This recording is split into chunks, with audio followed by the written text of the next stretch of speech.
2 minutes. Okay.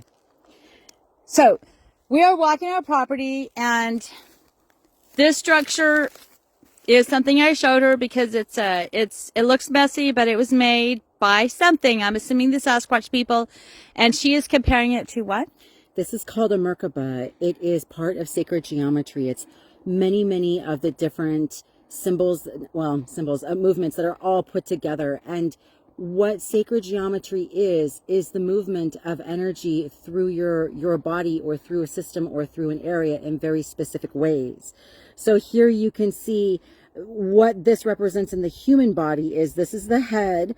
These are just above the shoulders, which people lovingly call the wings. This middle point here, this is your heart, this is your base chakra, your tailbone, and your knees when you're cross-legged sitting on the ground. Oh, wow. So this would be your whole body if you were sitting on the ground cross-legged, and this is why people, when they're meditating, sit like that.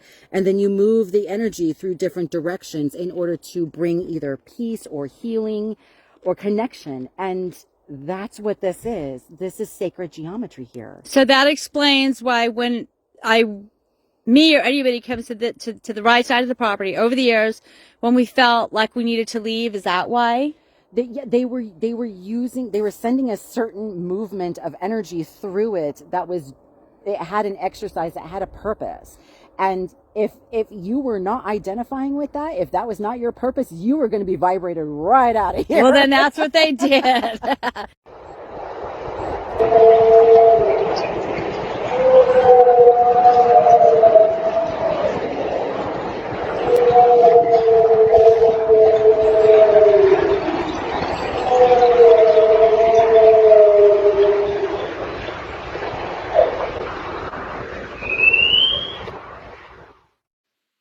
Today we're going to have a special guest. I'm going to introduce you guys. This is part 2. Hey, I'm back. Cindy Goodbrake, Sasquatch Sisters Northwest. We're going to get into my Idaho property. We talked a little bit about it, but I was asked him to keep them at hour markers. I don't know. That's me. So this is part 2. Awesome. You want to ask a question, or do I just keep going? Keep going. Where you left off, if you can. Okay, so in part 1, if it's been a while for whoever's watching part 1, or you can, if you're watching it right after, I don't know how you're going to air these. It was where your son was. My older son was camping. It was 2007 or 2008, and he had heard people walking around, and it wasn't us. So it obviously was another entity walking around, whether it was Sasquatch or something else. I don't know. I don't know if they saw anything else or if they heard anything. That's all of the story that I remember. So my husband's retired out of the military now, and at that time he was looking for a new career, and he became a private investigator. I don't know if he is going to be mad I said that. Sorry, honey. But, well, he doesn't like, don't tell people I was a private investigator. But anyway. Share the business, but good for him. That's awesome. That's awesome. So that's what he became. And he also, so he was gone quite a bit, because they got a lot of cases like, that are very unpleasant, like child predators. You have to go investigate, and a lot of people can't stomach that. My husband, not that he can, but being the ex-military that he is, he would come home sometimes and he wouldn't tell me like what happened, because I can't know the details of his job. Yeah. And that's fine, because I'm used to being a military. I was used to him being gone on deployments. Or 6 weeks at a time, whatever. So I think it's like 2008, and the military brought our stuff back, and we went through all the unpacking again and got rid of a lot of stuff. And then my son got re-enrolled in school. Now my younger son Justin still is too young to get into school. So again, he's home with me. The same things start happening, okay? I start noticing some of the structures were torn down. My house was sat empty for a year, but my wonderful neighbors came and kept an eye on it. Now, I'm going to tell you what, the Sasquatch people did destroy some of the structures that were there, but there was new ones. And then there was ones that were left up. Again, I started studying a lot of the woods, and I could see how things were changing. Now, I'm still flesh and blood at this point, all right? I'm not into any of the woo at all. Not yet, not even subconsciously, I don't think. And the years fly by. I'm going to skip some of the years, but things were happening. So I still have my horses. Yes, we hauled them all the way from North Idaho all the way to West Virginia. And we did haul them back up to Idaho, 2 horses. I did lose, okay, so let's see. My husband's horse, that was a thoroughbred, died before West Virginia. And I forgot to tell that part of the story, but that's okay. So, I'm going to go back because I feel like this is an important story because I didn't, a lot of things happened. Like my older son, he would camp out and he came in and he said he would hear things. He didn't go into descriptive like they were moaning, Mom. He just said, I'm hearing things. Now, my kids know me. They know everything I've done, especially my younger one. He's the one who spent a lot of time with me out in the woods up in Idaho. So I'm starting to hear more of the roars off the mountain. And then I started noticing something. In 2008, I was noticing the braids on my horses again. It was summertime. I went out to go feed the horses, and I found tracks close to where we stored the hay and where I would feed the horses and water them. I found just 2 tracks. I didn't find a trackway because, again, I've seen this a million times. It's not a big deal. I'm not in casting or any of that. And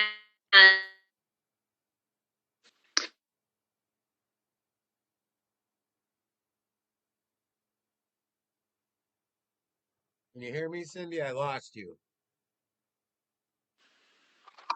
There you are. what happened? You're back. For some reason, I couldn't hear you. You might as well continue. Okay, what's the last thing you heard me say? That you were about the tracks. Okay, so I found the tracks. I called my older son to come out. He was like maybe 9, I think, or 10. And he goes, oh, Bigfoot track. I'm like, yeah. So, and we put it over it to protect it. I don't know why I did that. And then it was going to rain. And so I just took off the feed bucket and it rained. And the track was still there. No big deal. And then life went on. It became normal to see new structures. I made a lot of friends. I did some presentations in town, in a town called Spirit Lake, Idaho. Excuse me. And then I met another girl who lived there in the area, and she also encountered a lot of the things. And I'm sorry, I was getting a phone call, so I had to hang up. Well, I don't know if it messes with the video that we're doing, but anyway. I didn't see it. Okay. So, and she was telling me a lot of the things that were happening to her. And we kind of just kept in touch over the years, and I knew she lived on the other side of the mountain. It's not like we hung out every single day or anything like that. So then time went on, and, one day I had to take my son to the bus stop. So every morning I would have to go down my road, which is a skinny road, and like the forest or like down, and then I would have to go down another road and take them to the main county road to be picked up by the bus, or they could walk there. But in October, it's dark and there's a moose out there. A bull moose or a mama moose is not a good thing. So sometimes I would go pick up the neighbor. We would take turns. So she was across the road 5 acres over, or like the next 5 acres over. So on this one particular morning, we're going to get into the paranormal stuff. This is what I don't like because I was raised a strict Catholic. You don't play with Ouija boards. You don't do the rocks. You don't believe in psychic stuff. You don't do the runes. You don't do the cards that tell. You don't do any of that, okay? You just believe in Jesus and God, and that's it, okay? Now, how am I different? I always questioned that. I've never liked, not to put down anybody's religion, but you have to know that from the whole time, I would always tell my parents, I don't like this Catholic religion because I don't know. I would just express my opinion, and then that was just me. So one morning, I took my son. I backed up. I had a Dodge Durango. It was 2007 or 2008, I think. And I was going down the road, and I had a flat tire. And so it's 6:30 a.m., very early. It's that blue silver lighting in the morning, the fog coming in. It looks like werewolves are going to come out of the woods any moment. And I had a flat. I'm like, shoot. So I got out of my vehicle. We're running late. I'm like, run, just run. So him and the neighbor, they come out and they run down the road to go to the bus stop. So when I see them turn the corner, I'm like, so I look at the flat, and then I got that feeling that something was watching me, and I stood up and I saw that I was standing in this horseshoe driveway. There's nothing built on this property yet, but the owner did create this driveway for the future of whatever. And I'm just like, I just like stopped, and I heard my name being called from the woods. The end of my name, Cindy. And I was creeped out, but I wasn't super scared. I was scared, but I held my ground, and I looked across I'm standing right there. There's nothing around. I can see my house through the woods, and I'm like, what? Who's there? I said something, and then I mind speak without even realizing. I said, then leave me alone, in my head. I remember that. And then I'm thinking, why'd you say that? Why, like, that kid? And I'm like, what? Who's there? And I remember looking across the street because I felt this strong signature feeling on both sides of me. And then I came to my property, and my horses are meeting me there at the fence. We still had our horses. I think we sold them in 2011 or 2012. But anyway, I had 2 horses at the time. Wait a minute. I'm trying to think here. I was going to tell you the story of my horse dying, and then I got started on this other. See, I told you I sidetracked. Anyway, let me finish telling you the story because both of these stories are important. So I walk in the house. My husband is having to leave for work or wherever he's going. And I told him, I said, I've got a flat. My younger son is still in bed asleep, and he's like, okay, I'll look at it later. We had a truck. I called Blue, a 110 Dodge truck. He left for wherever, his office or whatever. And I'm thinking, well, I'll just go walk and meet him and my kids at the bus stop or whatever.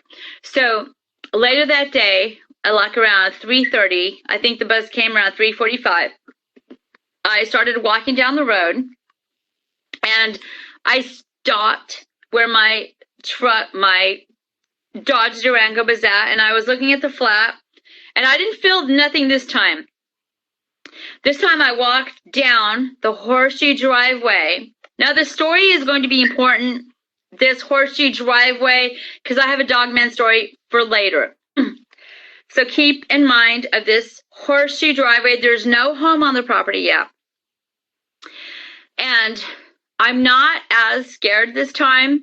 And I just come back on the road and I go get my son. I came home. Then my husband fixes my car. So that is probably one of the first or second times that I start experiencing woo. Again, the way I was raised, you don't mess with that. So I go home, life goes on. I keep hearing things out in the woods. This time I'm hearing like huffs. There's nothing there. I'm like, what is going on? Okay. Another thing that happened is this deer, this baby deer, the mother died and the neighbors were feeding it. So one day the deer came up our driveway and we were having a party for my younger son. I don't know how old he was, 5 or something. And this deer walks up and it's harmless at this point. Okay. It can't hurt you with its hooves or nothing. It's, you know, it still is cute, whatever. It's not dangerous yet. And it comes up to us because now it's not afraid of people. So, which is not good.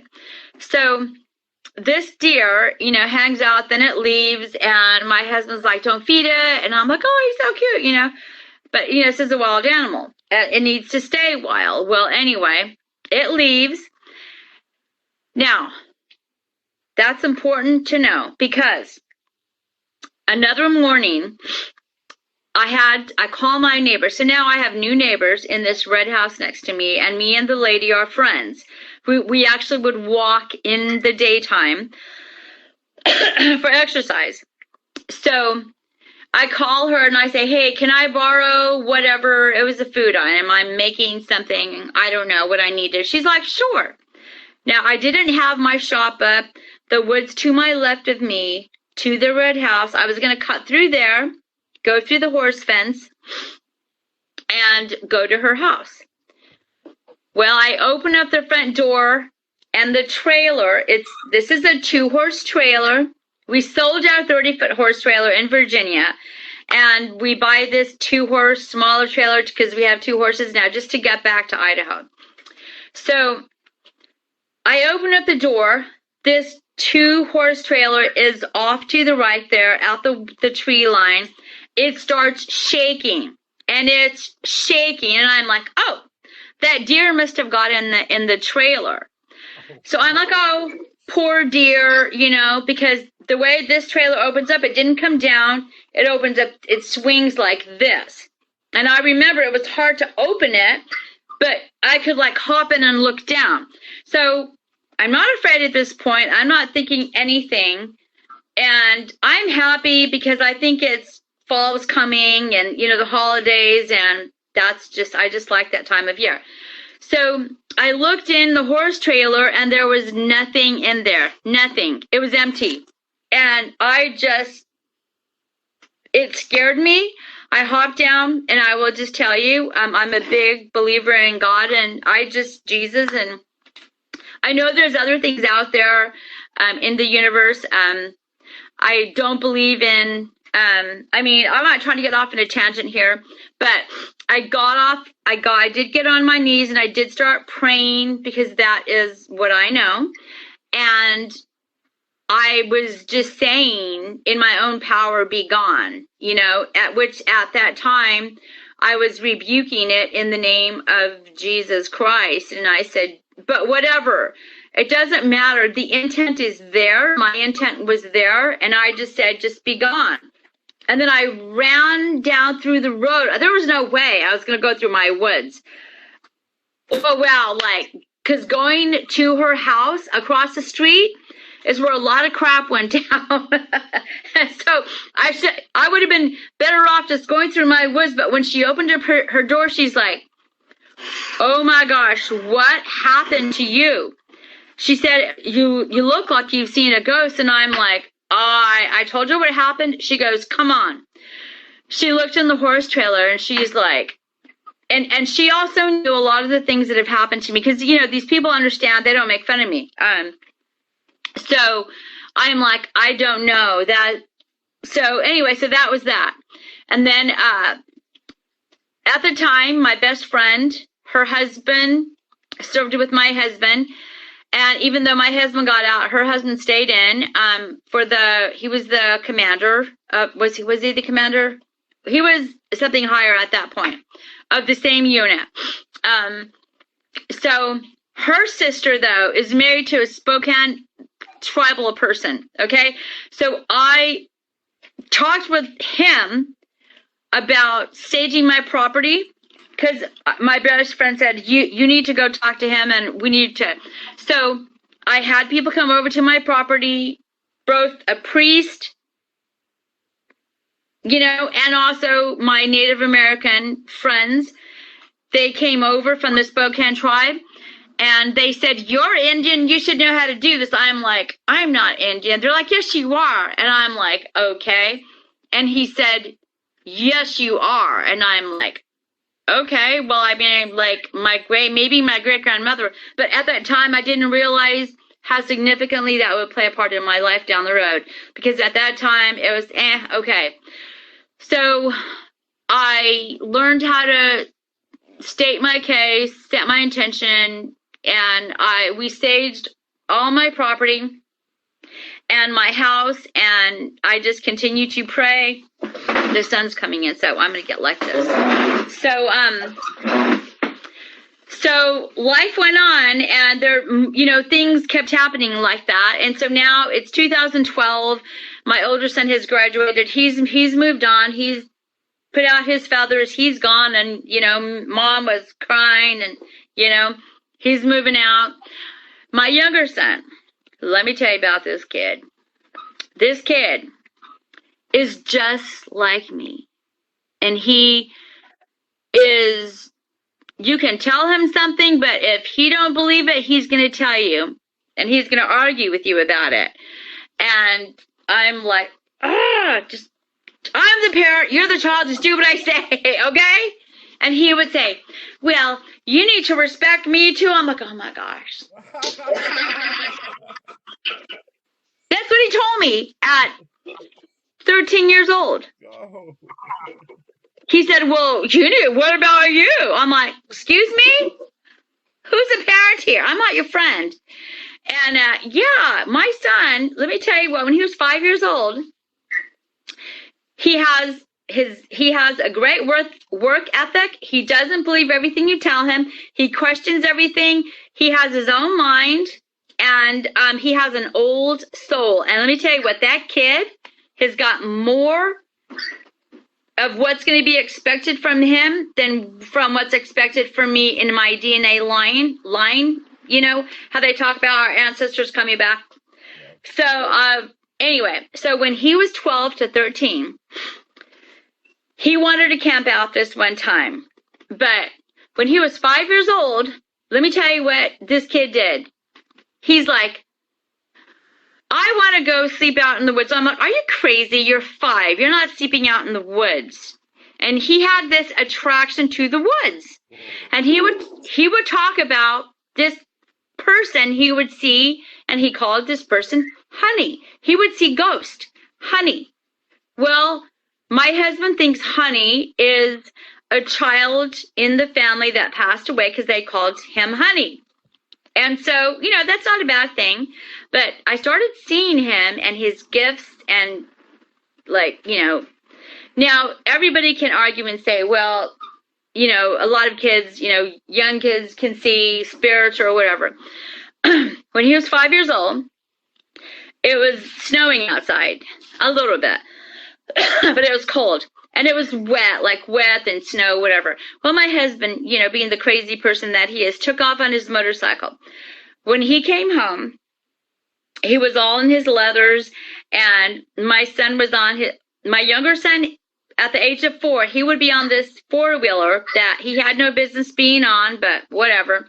He would go up and down the driveway and up and down the road. You know, he could do that at 4 and 5. Well, this one day, my husband comes home, and my son said, that must not have been a very pleasant ride for you. And my husband goes, oh, I'm a man, I can take it. Or first he asked him, like, what do you mean? And my younger son goes, well, it's cold out and it's raining. And he's got on his little snow stuff, whatever, and his boots and, you know, his jacket. And my son's like, oh, I'm a man, I can take it. I'm like, oh, please. So he's like, Dad, I want you to come out back. He had built this ramp thing. So my husband comes in the house. He takes off all his stuff. And my son is in the backyard. So the pet cemetery is in the backyard in the tree line. My son goes, opens up. He's calling him. My husband opens up the sliding glass door. He looks outside and he says, I don't want to come outside. I don't want to get wet. So my son says, well, I guess you're not the man you thought you were. At 5. At a little smartass. Anyway, I just wanted to tell you all that because I'm so proud of my kid. But he's a little, So anyway, so now it's 2012, 2013, whatever. My son wants to camp out. This kid has had a lot of cryptid activity happen around him. So he has a dirt bike. The kids have had dirt bikes. This mountain is called Hoodoo. There's no way for me not to tell you. It's in my book. I mean, whatever. The location has been given out. But specific locations I will not give out of my areas that I go to protect the forest people or the Sasquatch, however you want to call them. So he wants to go camping with 2 of his friends, and my husband's like, oh, it's fine because all he has to do is go. It's really like a private lake in the area, but the family had 3,000 acres. It was a private ranch, and they let the public go. You just had to sign in at the house. Well, I'm like, so you're going to let him go camping, and he's what, 12? And he's like, yeah, you have to let him off the teeth, Mama. He said another word, but I'll just say that. I'm like, ha, ha, ha, ha, whatever. So they go camping. They come home the next day. I think he had a cell phone at that time because he came home. Let's see what happened. He either walked home or he called us. I don't know. I can't remember the story. But anyway, he said the 4-wheelers died. I'm like, what happened? And he says, well, we heard something. And he was super scared. He said it sounded like a heavy piano or a boulder was tossed into the shallow water where they were camping. And I'm thinking, here we go. Here we mother freaking go. Here we go. I'm like, what else happened? They heard walking around. They heard noises. They got scared. They call the sheriff. They don't call us to come get them. They turn on the 4-wheeler lights. Okay? And the sheriff or whoever they called dispatch, I don't remember. And they're like, maybe it's a cougar. And so the sheriff is like, well, where are your parents? And they're like, the sheriff knows us up there. And so he's kind of tickled at this point, thinking these teenagers, these preteens, and he's like, well, maybe you should go home, or it's probably a cougar. Maybe I should go home. Do they come home? No. They turn on the 4-wheeler lights until the 4-wheeler dies. I don't know if they had 1 or 2 4-wheelers there, but they die. So my husband has to go start them up, whatever. So that's like one of his first encounters. Okay. My son has always been a builder of things out, forts out in the woods. One summer he made this enclosure cabin thing. I don't even know. And he came in the house like this is a normal day. He would come in the house and go, Mom, I heard moaning. I heard that the Bigfoot going off, going, oh, I'm like, okay, at least you're on the property. So a lot of that, we had to come up with rules when he was going up the mountain on his dirt bike, because he would go like all over the place. And I don't know, like there were some areas where our cell phones didn't work, so I still had a landline. Today, it does work pretty much everywhere up there. So one day, he was really late, and I'm like, where are you at? And he was riding with these older kids. They went all the way over the mountain, and they kept going, and then he said that they had to stop for a break. I'm like, first off, who in the hell told you could go way over there? Oh, I go there all the time by myself. No, You cannot, that's not okay. So we had to come up with rules. But on this one day, he stopped on his dirt bike to take a break, you know, he would have a backpack on him and his helmet. You know, he had the whole outfit, you know, gear, everything. And there's witnesses there. These are all the same kids he grew up with. The tree started doing this. And they're like, oh, it's time to go. And everybody there knew what that meant. The cryptids, the Bigfoot, whoever was saying, get out of here. So they left. So things like this would happen all the time. So, over the years, I met people. I would go to people's properties. I would look at them, evaluate them. And then I would talk to my older son. You know, he's living in Spokane now, going to college part-time, working, you know, doing his own thing. And then I was trying to deal with my son, who was a teenager, and he's always trying to like go out there and make a buck, you know, whether it's chopping wood or that kid's like a regular Daniel Boone now. You know, he can kill a deer, skin it. He's just like survivalist out there. He knows how to stay warm. He knows how to make a shelter, everything. So one day, he said that happened, and I think he was like maybe 14. I don't know. I'm like, okay. And so then as he got older, you know, he got more privileges, going higher, whatever. And then our cell phones did start working, and he's had other things happen. Well, one day he was camping in this area where we knew it was okay for him to camp out. And he started camping there quite a bit. My husband's like, I need to know longitude, latitude, where you're going to be at. So that was 1.5 miles down a back logging road that really nobody was allowed to go up, but I mean, people went up it.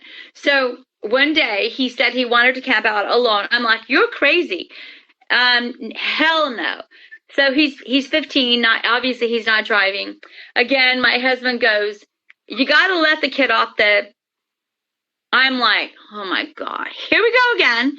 And I'm like, fine, I'm not going to win this argument. Fine. Because I know something's going to happen. Something always happens. So basically he said, well, actually, Mom, I want to camp out in this other area that state land. I'm like, there's no way, because one, I've never been there. Two, if something happens, I don't know where to go where to go. And my husband just came and said, no, you know, here I am telling him why and all the reasons. My husband's like, because we said no, and that's all you need to know. My husband's like that. I am like, okay. So he camps out. I get no sleep. His friend goes to visit him, can't hang out. He comes back home. His parents said, no, you can't, for whatever reason. The next day, my son comes home. His eyes are big as a house. This is probably the scariest night of his life. My son had this flatbed trailer. He built like this cabin on it. So he hooked it up to the four-wheeler. And he said, well, Mom, I went to the state land where I wasn't supposed to go. Of course you did. Of course you did. What happened? I was in my tent and I was going to bed. He had the fire already. He heard walking, coming, bipedal walking, coming towards his tent. And I said, then he said it made a noise at him. I'm expecting Bigfoot, okay? I'm expecting to hear like a howl or a roar or something. He says, it screeched at me. I'm like, what? And he said, it screeched at me. And then it walked around his tent and it screeched some more. And it was like this far away from him. He's in his tent. He could feel it. And then it left, but it screeched and it was big and heavy. But he said there was a different way, like it didn't walk like this. There was a way he described it, and I don't remember, so and that's irrelevant. I said, it screeched. Like, what do you mean? He said it sounded like a pterodactyl. I'm like, you know, if you think Jurassic Park, I'm like, what? wait a minute. So I pull up YouTube. I go to this page where this guy had a bone of a pterodactyl, the whatever, and he's making the noise and he's giving his YouTube show, and he goes just like that, and I'm like, oh my gosh. And then we played the Jurassic one, pterodactyl sounding, whatever, and he's like, yeah, just like that, and I'm thinking, okay, wait a minute, this is above my pay grade. A pterodactyl. So that was the first big bird report that I got in the area. I would get 3 more down the road. Visuals and sounding. So that was probably the scariest night of his life. Another time, so now he's 17. And he's gonna be, or he's 16, or 17, I don't know, it was what year it was, 2018 or 19 or something, I don't know exactly. So my husband's gone in Montana, it's wintertime. My son's friend at the time, they would run around on 4-wheelers to get to each other's properties. Even in the nighttime, it's not a big deal. I just had to learn to deal with it. Because all of their other friends would go, oh, okay, I'll meet you at your house at 9 o'clock. What? That meant that my son had to go down all the logging roads. He would cut through state land where he had that experience. Like, are you crazy? So later down the road, my son did take me there. I rode the 4-wheeler. He rode his dirt bike. And he took me to where that area is. And I'm going to tell you what, Ethan, when he took me there, I did not like the feeling at all. And we just kept going. Now, he's older and I can't tell him don't go there because he will. I just remember I have been in that area alone many times by myself, going on 4-wheeler rides just to feel the vibe, and it's always the same. So that happened to him. It was probably the scariest night of his life. And then so moving ahead a couple of years later, he wants to go to his friend's house, which means he has to go through the town, down this long road where this private lake is, where he camped out, where he had that encounter.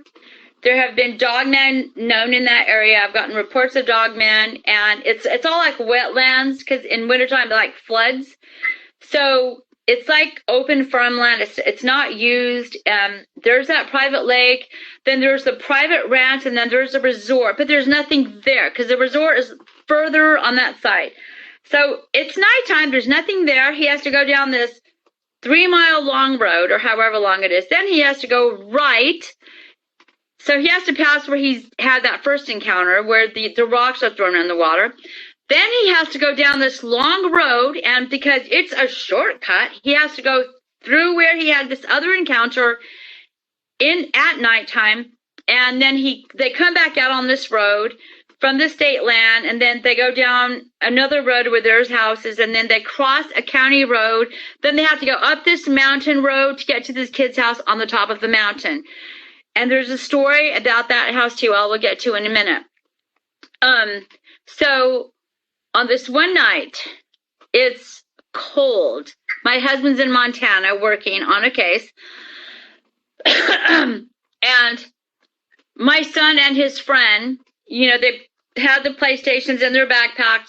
They come in the house and they're all, excited. I'm like, I knew something happened. I'm like, what happened? Because we had a rule of before you leave the mountaintop and you come to the bottom, you need to call me so I'll know you're coming, okay? So I know you're coming at least. And then I know your route, even though I would hate to go on the state land at night if, God forbid, something happened there. But, yeah, so he said, we were chased by something. I'm like, what? They both proceed to tell the story. So he's got a friend now that this happened to. So apparently, early in the day, it was daytime. He wanted to go to Cameron's house. I'm like, that's fine. It's daytime. You know the rules. If you come home, it's dark. You need to call me. Well, he forgot to call. So what happened is they came down the road. They came down through the state land. And they came down that long road. And they come into town. So they're by the Grange in this town. There's a swing set there. It's a full moon out. So they parked the 4-wheeler. So there's just a fence lining the road. It's not, doesn't line the property. They're sitting on the swing set out there. They're just hanging out. You know, it's nighttime, and they're looking at this road. So there's a creek you have to cross, and it's an old rickety bridge. Like, really, I think someone needs to rebuild that. Every time I take that bridge in my Jeep, I just think, oh, I'm going to go down. It's going to break into the creek. It's like a very old road, like something you'd see in a movie like Little House on the Prairie. You know, like a horse wagon going over this bridge. So, and it's pretty strong, but I'm just like, okay, I don't know if I trust this bridge. Well, so they're sitting here. They can see that bridge. They can see the long road. They see this guy walking up. It's frigid out, okay? They've got their Carhartts on, their jackets, the whole suit, their boots, their gloves, their headgear. They're just taking a break before they come home. And Justin's thinking, oh, man, I didn't call my mom. You know, she's going to be mad. Well, they see this guy walking, and then they're on this road. So maybe like half a mile, they see this guy walking.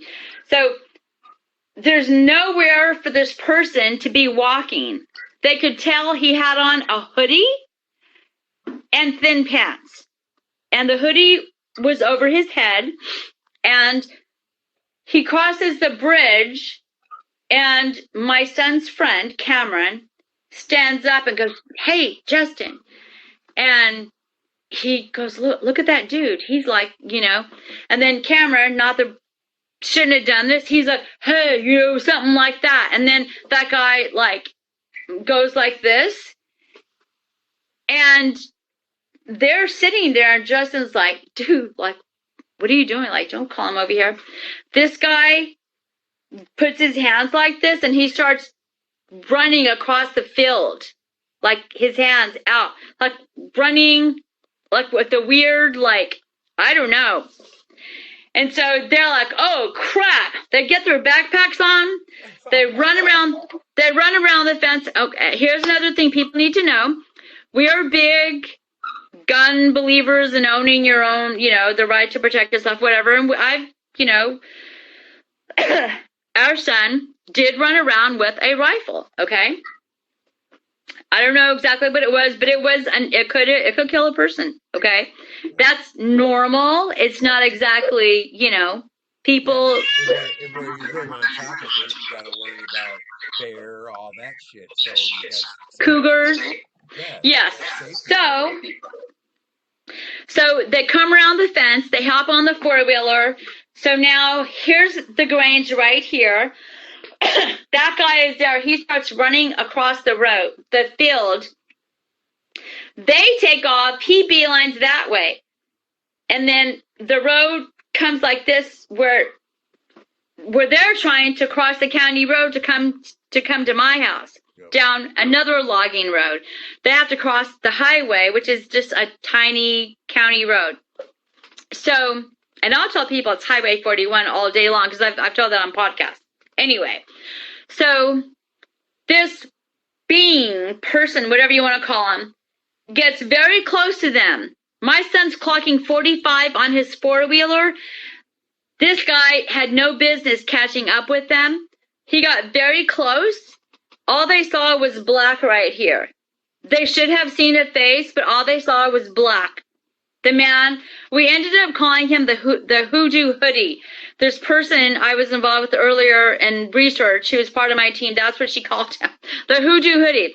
So my son pushes the gas, you know, they cross the road, they get down the road, and they stop, and they get out, and they look. This guy is running after them. He's keeping up at a distance. My son's like, oh, my gosh. He almost told his friend to shoot. I'm glad they didn't. So Justin's like, oh, crap. So his friend has got the rifle, I think. They've got their backpacks with their PlayStations in it. And then they just keep going. And he's like, Mom, I was going 45. I was clocking 45. How did he keep up? And I'm like, the guy had no face. So they come home, and that's what happened. I'm like, what? And I'm like, oh my gosh. So we got in my vehicle. We went down there. I had the shotgun. There was nobody there. We backtracked. I'm like, oh my God. And I was like, you have to call and tell me that you're coming. Well, he didn't. Whatever. What's done is done. So I backtracked over the bridge, down that long road.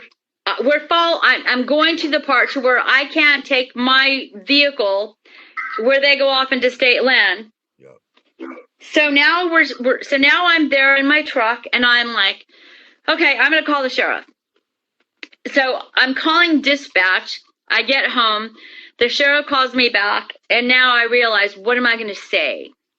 What am I going to say? My kids were chased by this faceless person.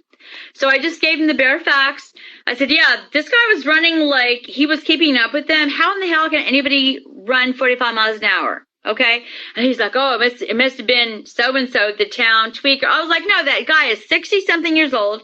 He can't run that fast. There's no way. And I know my son was saying, I was trying to like maybe say something about, but I never did. So after that, they patrolled the area for a little bit. And then like 2 weeks later, my son had another encounter with a group of kids being chased by the same person, but they disappeared. They didn't keep. So that's what I'm trying to say. My son has had these encounters where things have happened. And so now it's like 2017. He's taking driver's ed. And I told my husband, I want to start recording. He goes out and he buys me a cheap audio recorder from Walmart, and I think it's a Olympic brand, and it's July. That's my birthday, and I'm like, oh, I want to start recording. I'm gonna turn the light on, and he's like, okay.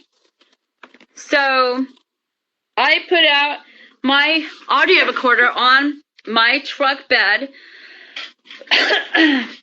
and the next morning I hear it, and right away they know what I'm doing. I don't ask permission or anything like I do today.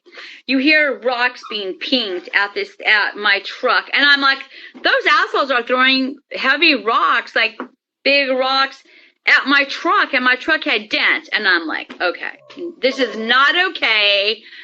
I'm telling the woods, this is not okay. You can't be throwing, like, okay. I would like to record you if I can. So nobody has told me to talk to them. I'm just doing this on my own, okay? Or I don't know if they did. I don't think so. Down the road, I realized subconsciously what I'm just doing what came naturally. So I keep recording. Another time I got war chanting, like drums and like war chanting. And again, going back to how I was raised, I'm like, oh, hell no. So I stopped recording altogether. And then I don't think at that time I had gotten anything. Like sometimes it would run for 10 hours. And I heard it the old-fashioned way because I'm not a techie person. I don't know how to like run like 10 hours and break it up. I have people that do that for me. So I'm like, okay, this is crazy. Maybe I shouldn't be doing this. Maybe it's me. Maybe I started believing I am asking for it. I'm looking for something evil. I'm trying not to think like that. And then I'm like, what the hell?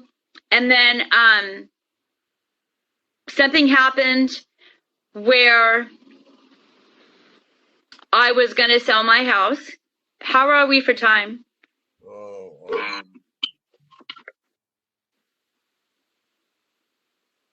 getting close, about 15 more minutes. Okay, good. I might have to do part 4. That's all right. We don't have to do it today. We can always do it another day. Is that bad? No, okay, so I hate. I've already interviewed him 5 times. He's not even done yet with his. I'm like, okay. Yeah. Okay. So it's 2017. My older son doesn't live there. He's, whatever. I sound like repeating myself. My younger son is starting to be a little brat in school. He's getting in trouble because, again, questioning authority. That's my boy. Anyway, so, like, you know, the school called me one day, and my son went on Snapchat, and he called the principal something. I'm like, No. and of course, the person turned him in, and I'm like, that was really dumb that you went on Snapchat and you did that. He's like, well, I can't believe they turned me in. I'm like, okay, well, you can't be doing that because, you know, we have taught you better to respect authority. Okay. Well, anyway, so it's May. It's the week before. Okay, so I told you in July 2017 I started recording. Okay, but let's go back 2 months. May. I worked a job that was Monday night from 6 to 10:30. I would usually get home around 10:30, and then on Friday I would get home like around midnight. I worked for two friends of mine that had adopted children through the state. They were difficult children, but I knew them, and they knew that they could not pull one over on me. So what the job was is that the state would pay for me to sit with them to do their homework, and my two friends would go off, and they were on a league, but they couldn't leave their kids alone. So I guess there was the government, okay, they asked me, I was like, yeah, sure, I'll do it. Hey, some extra money. So on Monday and Friday nights, they knew the routines I would do. It was like, no problem. Also, at this time, there was a female on my property. I left out a story. I probably should have told you, but I can't remember everything. So there's a female on my property. I actually left out a big, big story I'll go back to in a minute. And I do apologize. I'm hopping around. I'm doing my best to stay on track. So I come home from work. It's like maybe 11, 10:45, whatever. It's a Monday night. It's a school night. It's a work night, you know, in the week. Now, I have a neighbor now who has moved in next door, also ex-military. That's very important for everyone to remember. And he has a wife, and she's also from Texas, and we kind of become friends. So, and he has animals, we have animals, you know, we text each other back and forth. Hey, you know, my dog got out. Is he over there? So, I walk in the house. Usually I would have a glass of wine to unwind, or I'll sit down and watch some news before I go to bed, because, you know, everyone's in bed. I can't just go to bed and go to sleep, you know, because I have like insomnia, and plus my mind, you know, is like going. So, yeah, because I'm super ADD, in case you hadn't noticed. Yeah, you know. So my husband goes, Cindy, is that you? I'm like, yeah, who else would it be? Like, that was weird. I thought, because usually he's in bed and I'm like, I'll be in bed in a minute, or I'll say something like that. My neighbor texts me. Let's pretend this is my phone. I walk in the house and I'm stretching and I'm thinking, because that kid had been a little brat, and I had to call his parents. And they went through 3 babysitters until they found me. And I've never texted them to come home, but they had to come home that night because I couldn't, like, I was going to call the police on this kid. That's how bad he was being. So my mind was like, oh my gosh, I'm going to quit that job. So I sit down, and then my neighbor texts me, and I'm like, oh, okay, cool, whatever. I don't read it. And then I go to bed, and I, you know, hook my phone in, put it over to the side, and I turn it over. And then the next morning, it's Tuesday. This is the week before Memorial Day, because we have a toy hauler, and we have dirt bikes and 4-wheelers, and I want to go to Priest Lake. Look on a map, look at Priest Lake. It's beautiful. Maybe that's another area you can go down and study. But anyway, so we were planning a trip to go out in the outback up there, or out in where our cell phones don't work, and I was going to take, relax, and they were going to go ride their dirt bikes and whatever. So I look, I'm looking at my husband because he's eating breakfast and he's looking at me, and I'm like, what? Again, he's not into this topic. He's like, I heard something slap the house last night. Sorry about that, my cat. It's Bigfoot. Bigfoot, Sasquatch. It's cloaking in front of me. No, and it's magic. So my husband's like, something slapped the house, and he's got that look on his face, like, I don't want to tell you the story. I'm like, oh really? What happened? And I said, slap. He's like, yeah, hit, whatever. And I said, well, what happened? He said, oh, I was in bed, and it was hard enough that I got the rifle. For him to get the rifle and to get up, to walk down the hallway and to open up the sliding glass door, we always look at the animals. Okay, the animals are fine. It's dark. There's nothing there. Okay, fine, whatever. We do not have a shop on our property. The shop will come later.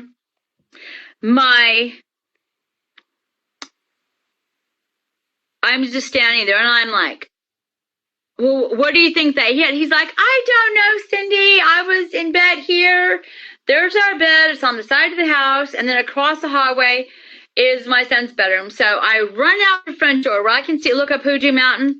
I run around where my bedroom window was at. Another thing I need to tell you all that since the time that I moved there, a path was formed from the property next to me of the U-shaped driveway, and it came around my window and it went back into the woods. I've known for years that at nighttime they would walk underneath, because I've heard like this, and I would be like, go, just go. I would like mind speak to, but not even realizing what I was doing. Yeah. So there's a trail that was there. I saw the trail. We had no fence. The front yard was not fenced yet.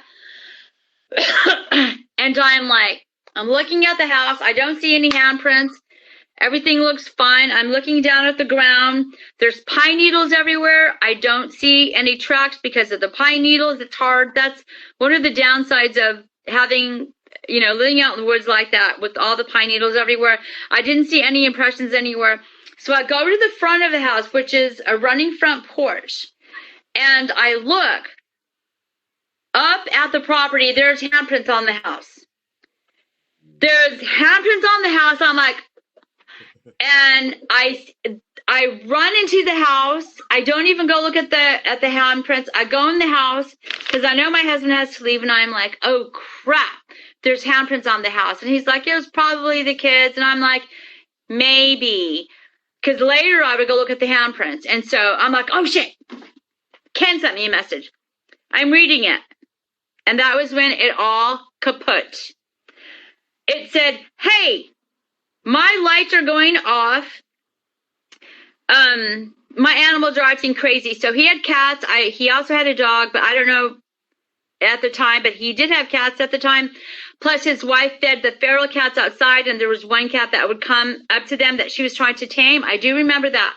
Well, he said, hey, be careful, because there's something outside, and my lights that go on and off are going on and off like a lot more than usual. I'm like, oh, okay. And then at the bottom it said, well, I saw something standing there on 2 feet, and I saw its nose sticking up, sniffing the air, and I saw like ears. I'm like, that's not a Sasquatch, that's like a Dogman. So I'm reading this to my husband, and he's like, well, I hope Bigfoot doesn't come and kidnap you. I'm like, where are you going? He's like, I'm going to work, Cindy. Somebody's got to make a living around here. Oh, very cute. Like, what? I just, oh, you want to start some shit with me, boy, buddy? Okay, come on. Oh, like, don't even freaking go there. Mother trucker, really? Like, oh, I suppose I just sit around here all day and do nothing, right? And then he laughs. Oh, yeah, my husband loves to. Anyway, so I'm like, where are you going? He's like, look, Cindy, you'll be fine. Nothing's happened to you since. I'm like, okay, fine. He goes to work. So now I have got a different dog. I have got this wolf dog, Star, my dog. I found her one night. She just showed up at my property. There's a whole other story behind that, but I won't go into it. And I'm like, my husband leaves. I sit there and I call my friend. He's a real estate agent. And me and him have worked on properties where people have sold their houses, where there had been known Sasquatch activity. And he was asking me, should I tell the public that there's Bigfoot on this property? Because it was up at Priest Lake where he had to sell this house. I'm like, I wouldn't. It's not like you have proof. Like, because you have to tell people, like, anything that, you know, like, oh, there's a problem with the foundation. Like, you have to tell them. You can't keep this to yourself. So I'm like, no, I don't think you need to. Like, don't. I wouldn't. Yeah, it makes it hard to sell to some people. 'Cause they're like, well, Maybe. Right, So I tell him what happened. I'm like, how much is my house worth? He's like, well, where do you want to move to? Because he knows my husband. And I'm like, I don't care. Just call me back. And he's like, okay. So I call my other friend, one of the guys I researched with who lives in Mississippi or wherever. And I left a message. I said, call me back later. And I said, this and this has happened. I'm freaking out. Call me. So the day has passed. And that evening, my friend calls me. And I'm talking on the phone. I tell him what happened. He's like, Cindy, you'll be fine. You know, just don't be giving it too much energy, too much attention. I'm like, fine, whatever. So then my husband walks in the door. And I'm talking about selling the house. I hang up with my friend. He's like, don't be calling him from your property. And at this point, I was still flesh and blood, opening up a little bit.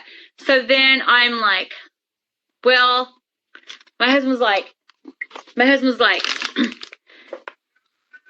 you want to sell this house? He said, Cindy, if we sell this house to move somewhere else, you're going to be done researching. And he meant it. Now, normally I don't let someone tell me what to do, not even him, but he meant it. And I was not even going to argue with him. I'm like, okay, fine, I'll figure it out. And so the next day or that day, I go talk to my neighbor, and he's telling me what happened. Basically, and it was not in the message. What happened is, he said the feral cat was plastered against his sliding glass door that looks out to the same woods. So whatever was at my house that slept at around 10:30 went over to his house, and it was hanging around there. And then his wife went to bed because she's a nurse and she has to get up early the next day, like by 5, or she's up by 4:30. So he's up early. He said that he opened up the sliding glass door because that cat was like, it was smashed against the door, and it ran to the back bedroom with their other cats. And he said that he was like, well, that's weird. So he went to bed, and he said he was looking out the window. Now they have big windows, like big bay windows. His is a house with a horseshoe driveway. So it was built there in 2009, and he's the one who bought it, and that's how we met them, because they're ex-military. That's how we met them, because we're ex-military, and the real estate agent said, hey, well, do you know what? Your neighbors are ex-military. So that's how we met him. So he's telling me, he's looking out the window, and he looks to the left, and he sees this thing standing on 2 legs. And he says, he describes them like dog legs, like, but he said it was sniffing the air like this, and he saw like pointy ears. I'm pretty sure that's what he said. And he said it went like that, and he kind of just went like that. And he looked down, that feral cat was underneath the bed or something. And he said he looked again, and it was gone. He said, I slept with my pistol all night long. It's a bear. I'm like, a bear? You're afraid of a bear? He said, well, I knew it wasn't a burglar. And I said, so you slept with your pistol all night long with you, but you knew it was a bear. Like, I wouldn't sleep with my gun if I knew it was a bear. I would just think it was just moseying on because that's part of life. And I was like, I brought a Bigfoot. And he goes, oh, brother, no, it wasn't that. It was a bear. I'm like, okay, I just thought I would bring it up.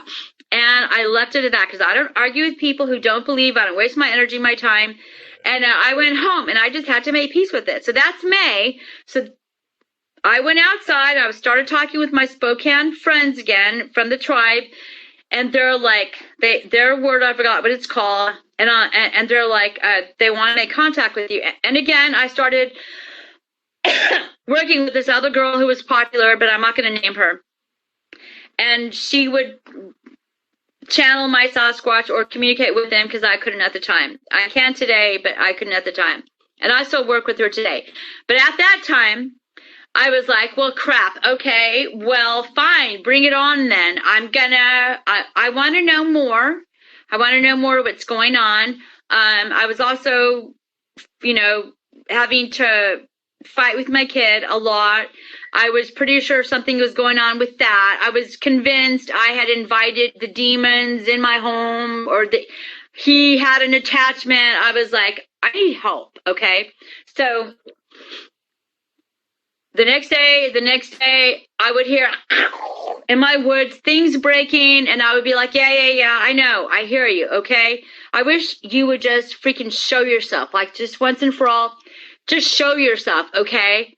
So one morning, I was sitting down watching TV, and it was raining out, and I saw this thing run in the woods, and I was like, what was that? It wasn't a deer, but it's like it was so fast. And I was like, it was something bipedally running by. And again, there was no way it could have been a person. And I was like, what the hell was that? So I call that a sighting because I was told later by the person I work with that I ran by just so I could kind of like, because they'll vet you all day long. They will test you. They know your fear level. Yeah, you know that.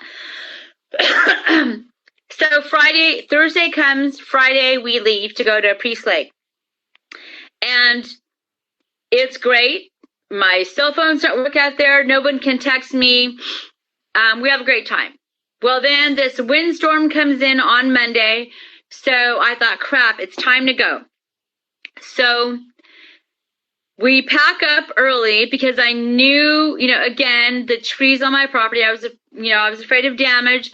So we start leaving, and when, we load up everything into our toy hauler, we start leaving, and I come into Priest River, and my phone starts going, ding, ding, ding, ding, ding, ding. I'm like, all these messages. And I look, my neighbor has texted me. I'm like, and he's like, oh, it's back. I'm like, so over, and he sent me a picture. I will find it and I will send it to you. And it's one of those pareidolia, someone would think.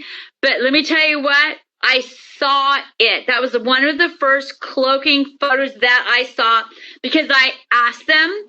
I said, okay, bring it on. I want to know. What do I need to know? I want to know more. I could see that photo. I could see the backside of a Sasquatch walking away, or at least that's what it looked like to me. So basically, he was up early. It was 4:50. His wife has to leave because it takes her 45 minutes to get to work. She leaves at 4:45.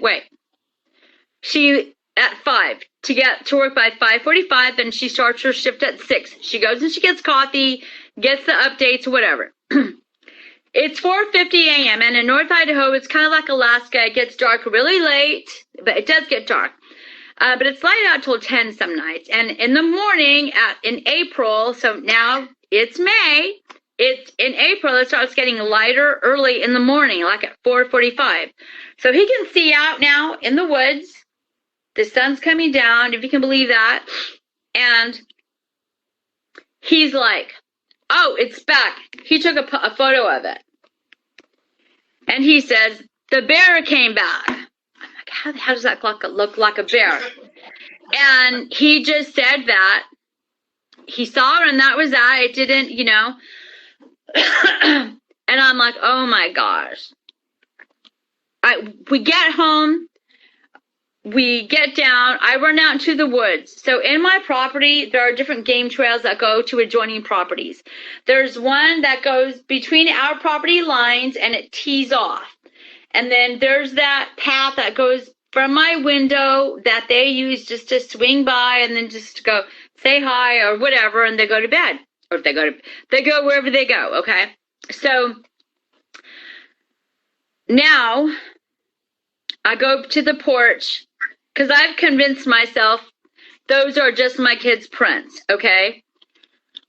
I get some cleaner and I'm looking at the prints. They're still fresh and I touch them, they're oily. And I start spraying with all kinds of crap, you know, all different cleaners. And I'm scrubbing and scrubbing. So some of the pictures are the palm prints from right here and the tips. And if you look at them, really, you could say that it's a kid's handprint, but then there was a bigger one up above. And that's the one that wasn't as, you know, it was like the tips. And I'm trying to scrub, and it's high up there. I had to get a bench. I pulled that bench I was telling you about, and I pulled it over, and I'm trying to clean it, and I'm thinking, what is going on? Okay, bring it on. And so then July came, and I started audios. I got war chants. So now I'm convinced I've done something. I started working with the Spokane tribes that are helping me sage my property. I'm starting to see things in photos now. My mind is my third, whatever you want to call it. It's opening up now. And I'm just at my wit's end. And I don't talk to nobody because I want to sell my house, but I can't because, you know, my husband is like, eh. And I'm like, okay, ride or die. This is it. I want to know more. And I think that's where I will leave this until our next one. So 3. So good.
Hell.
I don't know what the hell that is. Yeah, see how that... Doesn't this look like some kind of blind? Yes.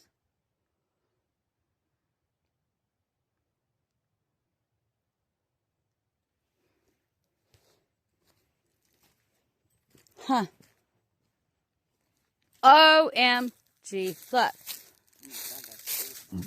Look. It's like the second half of the blind.